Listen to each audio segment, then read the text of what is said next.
In this lesson, we're looking at how to evaluate trigonometric functions at special values.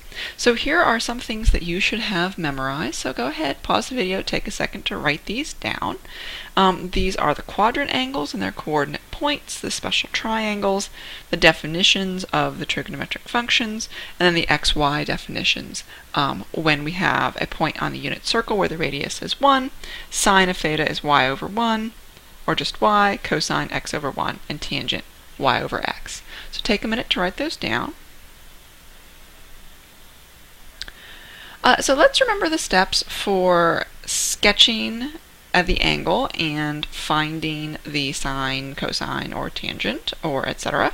of that angle. So the steps are, first of all,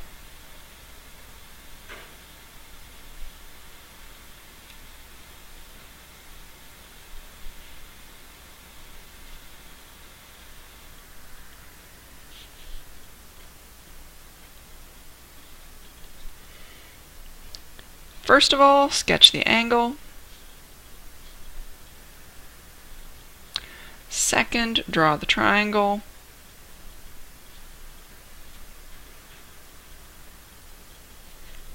Or mark the point.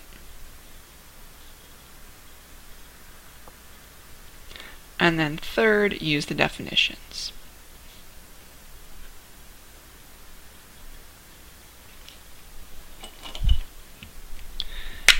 So let's start off with our first problem.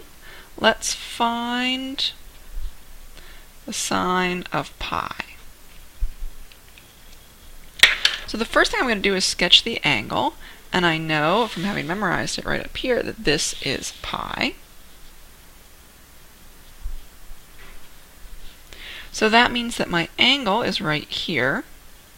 And because this is on one of the quadrant lines, I'm just going to mark the point, -1, 0. And now I'm going to use my definition. Since I don't have a triangle, I'm going to use the definition that the sine of an angle is associated with the y-coordinate on a unit circle. That y-coordinate is 0, so therefore the sine of pi is 0.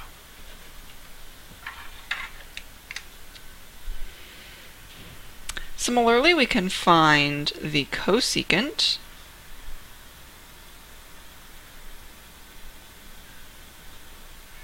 of pi over 2. So the first thing we're going to do, sketch. Pi over 2 is right here. That has a coordinate point of 0, 1. And now we have to remember our definitions. Cosecant is associated with x or y immediately off the bat. But we do know that cosecant of an angle is 1 over the sine of that angle. So the cosecant of pi over 2 is going to be 1 over the sine of pi over 2. We know that the sine of an angle is associated with the y-coordinate. So that means y is 1, 1 over 1 equals 1.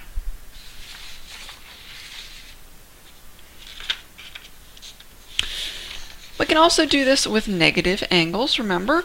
We just have to remember that we are rotating the other way around right here.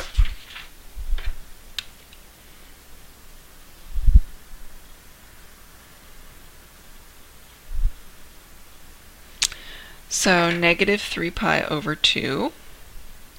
We're going this way. Negative 3 pi over 2. That again has a coordinate point of 0, 1. We are remembering that secant of an angle is 1 over the cosine of that angle. Cosine is associated with the x. The x-coordinate is 0. This is 1 over 0, which, as we know, is undefined. Remember that 0 over 1 would just have been 0, but 1 over 0, definitely undefined. So these past three examples all had an angle that was a quadrant angle. Remember, we can also do this with angles where we have to use triangles. So let's start off with finding the sine of pi over 6. So we're going to draw that angle. And we remember that if we divide this half circle into 1, 2, 3, 4, 5, 6 pieces. We can then just draw a triangle going 1/6. That's a 1, 2, √3 triangle. Remember to have that memorized. You absolutely, absolutely, absolutely must know these by heart. This is the positive direction for x, this is the positive direction for y, so these are both positive. Sine, in this case, because we're using a triangle, we're going to use opposite over hypotenuse instead of y.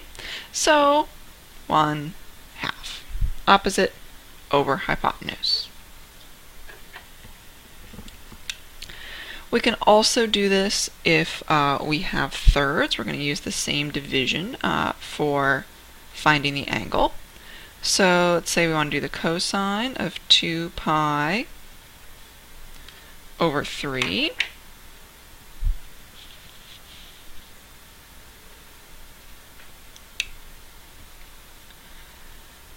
Well, we can either think of this as dividing it into sixths, and then 2 pi over 3 is 4 pi over 6. Or we can sort of imagine dividing this into thirds like that, 1, 2, 3. In either case, 2/3, 2 pi over 3 is right here. So our reference angle is pi over 3. That means we've got a √3, 1, 2 triangle. But remember, this is going in the negative direction because we're going to the left side. So that means this has to be negative. Cosine is associated with adjacent over hypotenuse. So that means we're going to take the adjacent side, -1, over the hypotenuse, 2. Let's look at a couple of the secant, cosecant, and cotangent ones as well, because you should be able to evaluate those. So cotangent, -3 pi over 4. Let's take a look at some negative angles too. Remember, the first thing we have to do is sketch it. So we're dividing each half of the circle into fourths. 1, 2, 3, 4. 1, 2, 3, 4. But because we are dealing with -3 pi over 4, we're going to go in this direction. 1, 2, 3. So that puts our triangle right here with a reference angle of pi over 4. Remember, you find that reference angle really just by covering up the number for these special angles. This is a 1, 1, √2 triangle. This is going to the left in the negative direction. This is going down in the negative direction for y, so those will both be negative. We also know, from having memorized it back here, that cotangent is 1 over tangent.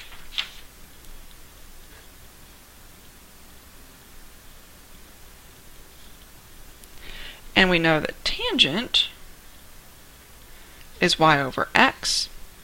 So we've got 1 over y, which is -1, over x, which is -1. 1 over 1 equals 1. For our final one, let's do cosecant of pi over 4. So we sketch pi over 4, 2, 3, 4. We want one of those. Positive, positive. We know that cosecant, we have memorized, is 1 over sine.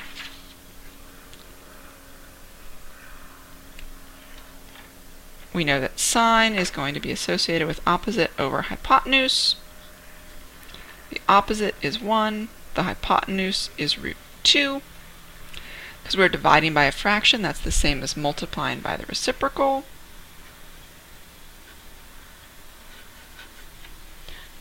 Our answer, therefore, is the square root of 2. Note, remember about rationalizing the denominator? If we had been asked for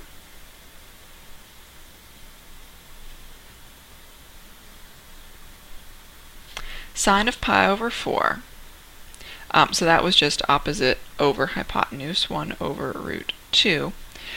Remember that we aren't supposed to leave square roots in the denominator until we get to calculus, except that for these, there's still the convention that we do rationalize the numerator. You should recognize it if you see it. When we have functions that have square roots in the denominator, we're really not going to worry about it anymore. But for these ones, it's just the convention. We would multiply this by root 2 over root 2. That would give us the sign.